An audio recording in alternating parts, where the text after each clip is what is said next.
अपने हाथों लिखती थी निशु देशवाल ने अपना अंत। पहले ही जानता था जो काम वो कर रहा है उसमें कितना खतरा है। निशु ने कह दी थी ट्रैक्टर पर ही होगा उसका अंत। निशु देशवाल के चाहने वाले की आंखों से आंसू नहीं सूख रहे।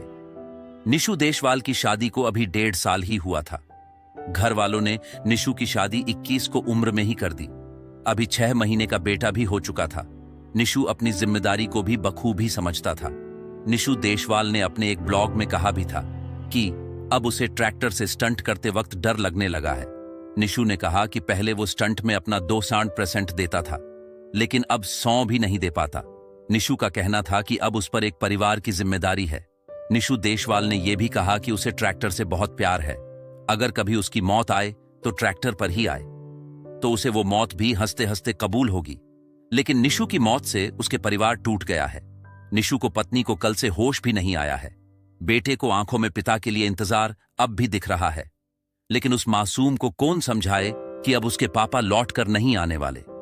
जिस ट्रैक्टर पर निशु देशवाल को खुद से भी ज्यादा भरोसा था, वही निशु के लिए मौत का कारण बना।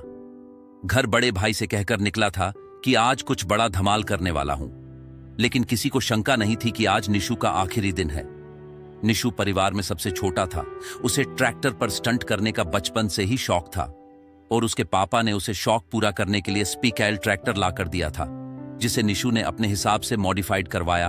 और उसी ट्रैक्टर को वजह से निशु के यूट्यूब पर 13 लाख सब्सक्राइब थे, जिन्हें निशु अपना परिवार मानता था। लेकिन यही स्टंटबाजी के चक्कर में लोग इस हद तक गुजर जाते हैं कि कभी कभी वो उनके लिए भारी पड़ जाता है, और यही निशु के साथ हुआ। सोमवार सुबह भी वह स्टंट के लिए गांव के खुले खेतों में यमुना किनारे आया था। यहां उसने ट्रैक्टर से कई स्टंट किए, यहां तक कि वो कई वीडियो बना चुका था।